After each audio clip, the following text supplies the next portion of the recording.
Oi pessoal, tudo bem? Estamos aqui para mais uma aula e hoje a aula vai tratar a respeito de produção textual, ok? Então nós vamos focar um pouquinho agora as questões de redação mesmo, né, dessa produção de texto que muitas vezes assombra a cabeça dos estudantes, né? Eu não consigo me expressar por meio da linguagem verbal escrita, eu não consigo colocar no papel os meus pensamentos. Então nós vamos tentar, por meio dessas nossas aulas, organizar um pouquinho essa técnica, né, com vocês, construir esses princípios técnicos que permeiam a produção de texto, ok? Nossa aula de hoje será sobre dissertação. Então, dissertação normalmente é um tipo de texto muito solicitado em vários aspectos da vida prática. Então, nós temos vestibulares, concursos, a própria escola, vários lugares nós temos a possibilidade de dissertarmos a respeito de algo. E nós vamos ver um pouquinho sobre isso hoje, ok? Para início de conversa, o que é escrever, gente? Escrever não é amontoar palavras no papel, não é colocar um monte de ideias desorganizadas lá no papel e falar, puxa, acabei e completei as 20, 25 linhas que me pediram. Não é isso. Um texto, para que ele seja de fato organizado, ele precisa ter um fio condutor, uma ideia que queira ser transmitida e que seja de fato transmitida, né? Então, o texto, ele é um todo organizado, então é uma maneira de organizar esses pensamentos. Então, o tecido textual, que a gente costuma chamar, ele vai sendo traçado com muita clareza, com muita coerência, com muita coesão, ele vai sendo traçado por meio de muita paciência, de muita dedicação e de muito conhecimento. Por quê? Que não adianta nada você querer de uma hora para outra sentar e escrever sem que você tenha antes feito uma leitura significativa sobre a proposta do texto, para entender de fato o que esse texto para que querem que você produza esse texto.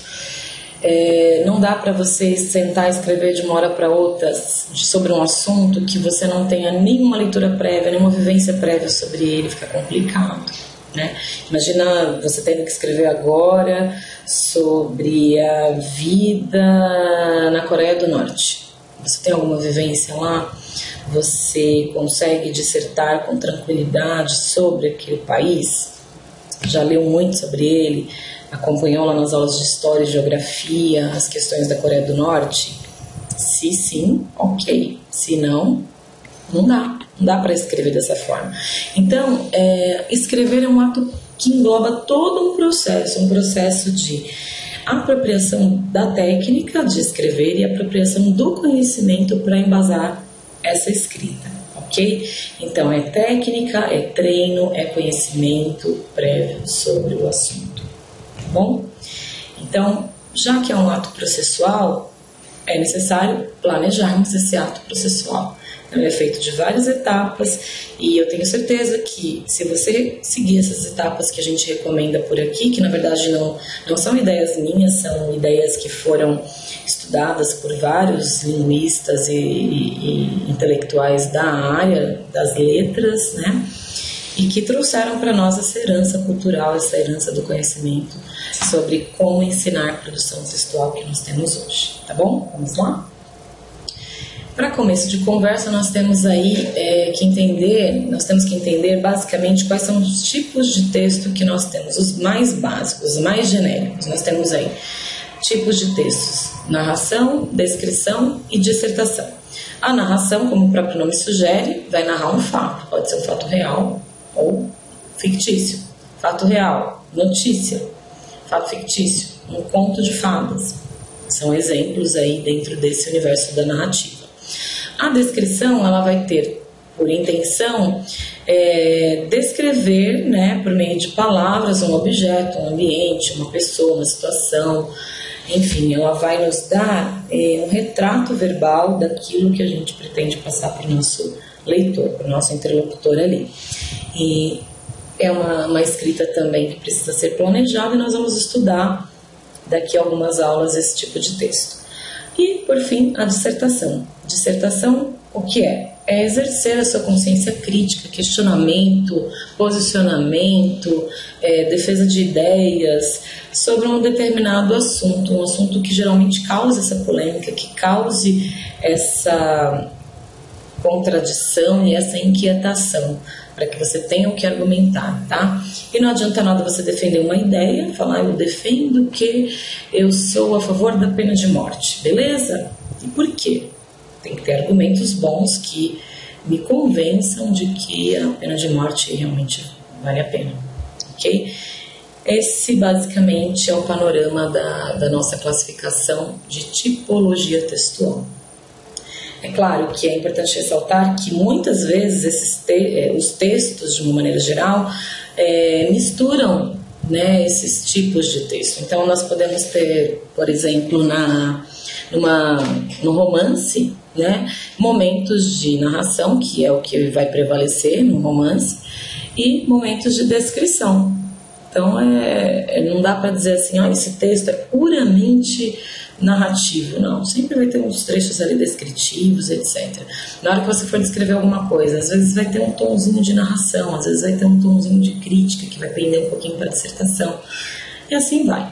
Então, nós vamos ver que os textos eles têm uma mistura. Então, as características que predominam é o tipo de texto que ele se enquadra em termos didáticos. Porém, é importante a gente saber que há essa mistura e que é saudável essa mistura dessa tipologia.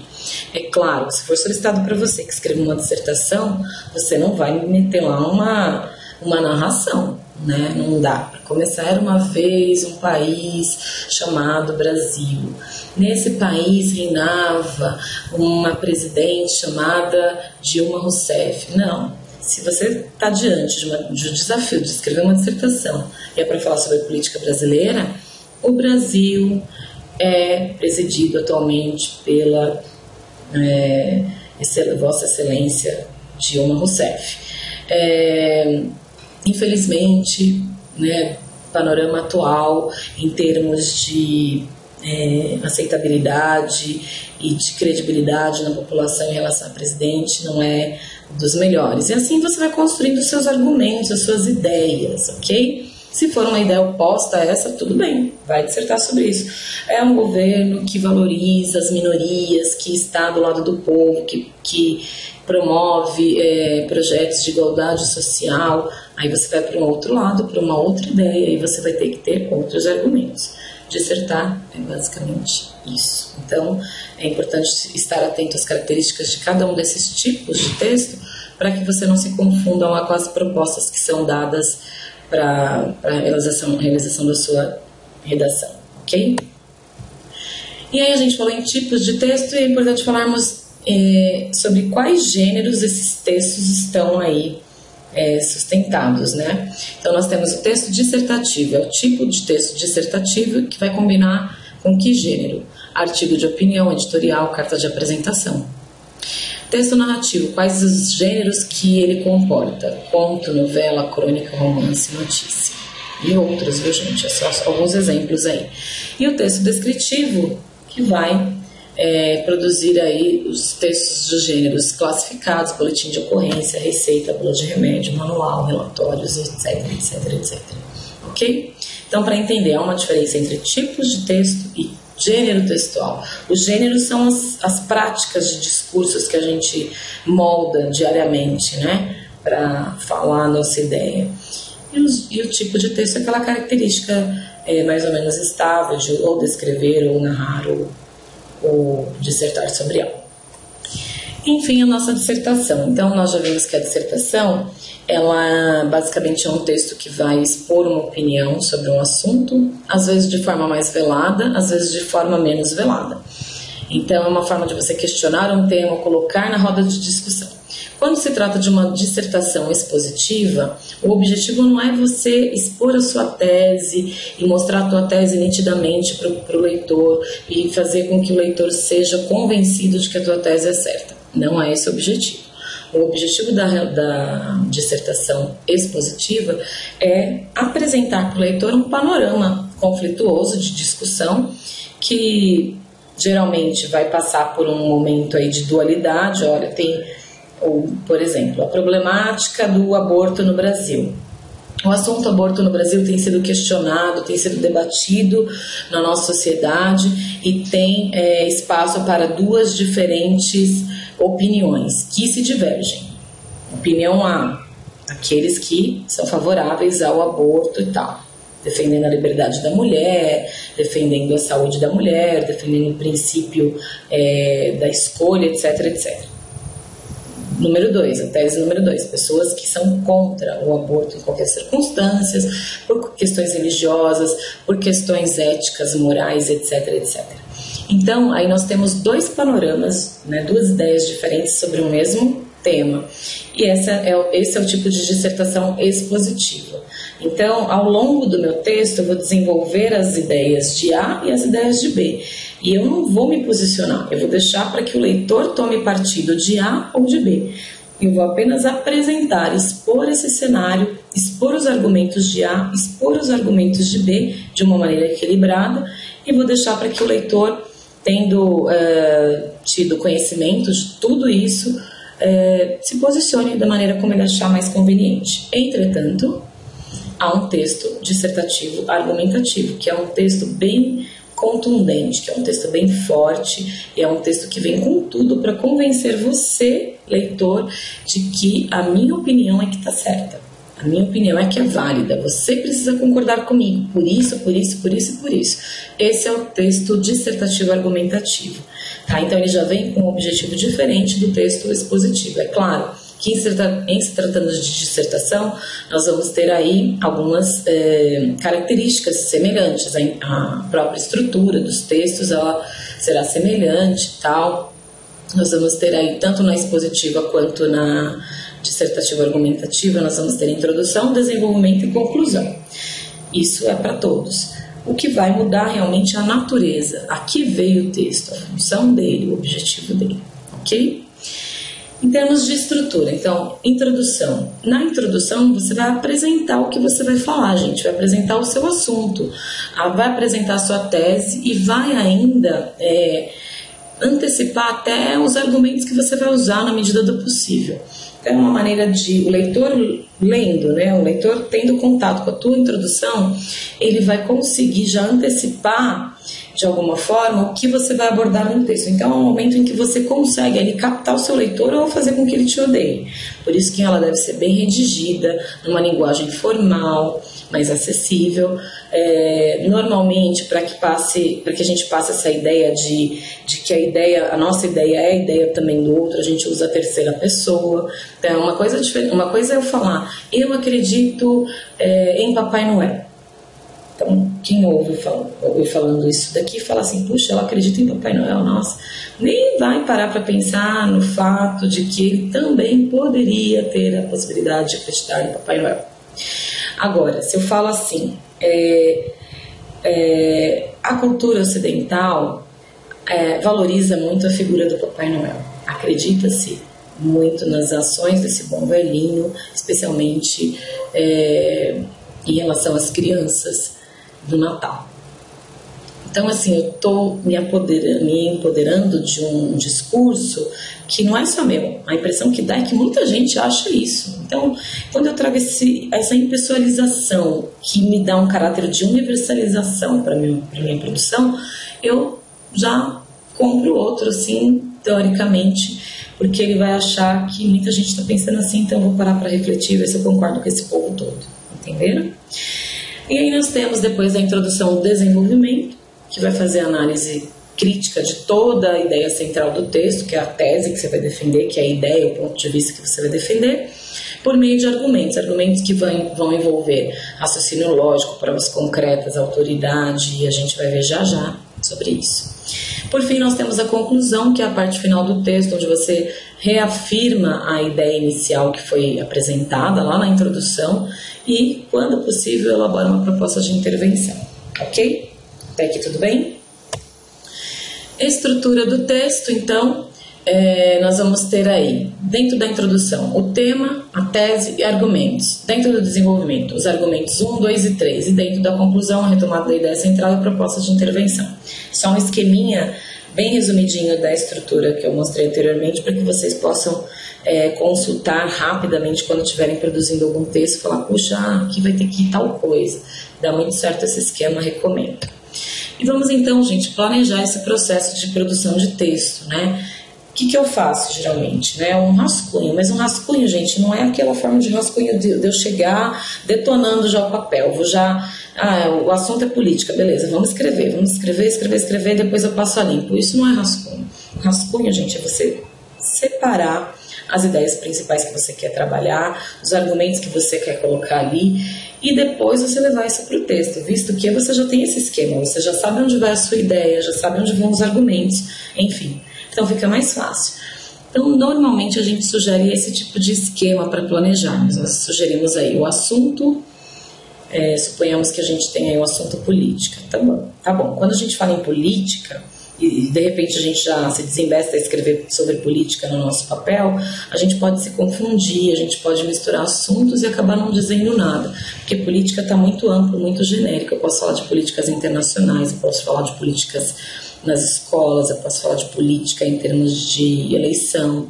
Eu tenho muitas vertentes desse grande assunto. Então, é necessário que no momento em que eu estiver sentada ali planejando, eu coloque ali um assunto que eu quero falar, o que me foi proposto é política, beleza. Mas vou delimitar um pouquinho esse assunto. O que eu gostaria de falar sobre a política? Eu gostaria de focar a democracia. Então, já restringi um pouco o assunto. Então, ficou um tema um pouquinho mais palpável, um pouquinho menor. E aí eu vou, dentro dessa questão do tema, que é a democracia, eu vou fazer um recorte, ou seja, o que exatamente eu vou enfatizar no meu texto. Então, a ênfase que eu vou abordar, as eleições no Brasil. Então, veja bem como ficou bem justinho o que eu vou falar. Eu vou ter que me concentrar naquele campo. E isso é bom, gente. Parece ruim, mas não. É bom, porque aí você não corre o risco de dizer uma série de coisas e não defender ideia nenhuma. Fica um texto sem coerência, sem que a pessoa consiga entender qual é a função do seu texto, qual que foi o objetivo do teu texto, ok? Então, dentro daquele assunto enorme, política, bem amplo, surgiu um tema um pouquinho menor, que foi a democracia, e agora a gente está dando um recorte que vai especificar que eu vou falar das eleições no Brasil. Então, delimitei o assunto, o tema, o recorte, e o recorte normalmente eu recorto no tempo e no espaço. Percebam aí que eu coloquei um recorte do espaço, Brasil, né, que eu poderia falar de eleições em qualquer parte do mundo, mas eu coloquei Brasil. E agora eu vou determinar qual a ideia que eu vou defender a respeito disso. Sobre as eleições no Brasil, o que eu preciso falar? O que eu quero defender? Eu quero falar que é boa, quero falar que é ruim, é um processo bom, um processo ruim, é um processo positivo, é um processo negativo. Então, definindo isso, eu crio uma frase que me dê uma afirmação, né, da ideia que eu quero deixar claro para o meu leitor. Então, o que eu quero deixar claro para o meu leitor? Que as urnas brasileiras não conseguem provocar mudanças na política do país.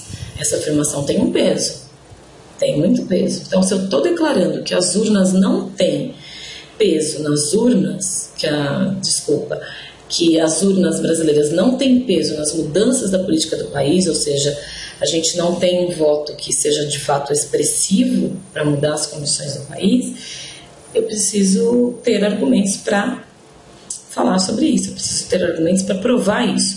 Então eu falo, mas por que eu acho isso? Por que eu acho que as urnas brasileiras não conseguem provocar mudanças na política do país? Então, primeira evidência disso, primeiro fato, a evidência que sustenta essa tese. As pessoas não têm consciência da importância do voto. Isso é uma verdade. Então, um dos meus argumentos, lá no desenvolvimento, olha lá, desenvolvimento, argumento 1, argumento 2, argumento 3. Num parágrafo do meu desenvolvimento, eu vou trabalhar esse argumento. Vou falar que as pessoas não têm consciência da importância do voto, e, enfim, várias outras coisas relacionadas a esse aspecto. Depois, argumento 2, os candidatos não possuem propostas inovadoras. Enfim, é um fato importante, porque muitas vezes a gente fica sem muita opção de escolha, porque as pessoas não expõem, de fato, o seu plano de trabalho, né, para o seu mandato. E aí a gente fica meio que de mãos atadas. Quem que eu vou escolher? Né? Quem vai me representar? Não sei nem a proposta do candidato. E um terceiro argumento seria a corrupção desestimula a população a ter interesse pela política, que no nosso país também é uma verdade. Ok? Então, o que eu já tenho aí? Quase o texto completo. Eu tenho o meu recorte, tenho a tese que eu vou defender e tenho os argumentos que eu vou usar para defender essa ideia, essa tese, ok? Para respaldar essa minha afirmação. E é claro, gente, para que eu possa fazer um bom texto dissertativo, eu preciso ter argumentos que sejam realmente convincentes, que sejam fortes. E aí eu vou poder usar argumento de autoridade, argumento de provas concretas, argumento de raciocínio lógico, argumento de exemplificação e argumento baseado no consenso. Então esses são alguns argumentos que a gente vai utilizar no nosso texto. Nós vamos autorizar, o de autoridade, por exemplo, ele vai ser evidenciado em que momento? Provas concretas, em que momento que eu vou observar esse argumento dentro do meu texto dissertativo, raciocínio lógico.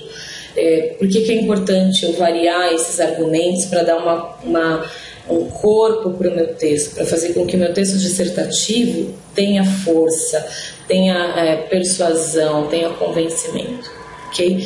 Então, gente, esses tópicos nós vamos ver na próxima aula. Vamos olhar para esses argumentos, vamos estudar cada um deles e vamos aprender aí de que maneira a gente pode fazer uso desses argumentos das nossas redações para melhorar o nosso poder de persuasão, seja na dissertação expositiva, que precisa também de argumentos, né, dos prós, dos contra, e também na dissertação mais voltada a argumentação, né, ao convencimento direto do meu leitor, ao impacto direto do meu leitor, ok? E aí eu vou trazer também um modelo para vocês, para que a gente possa entender todas essas partes desse esquema que eu acabei de colocar, tá bom? Então, até breve, nos vemos na próxima aula, na sequência do texto dissertativo 2. Um beijo, até já!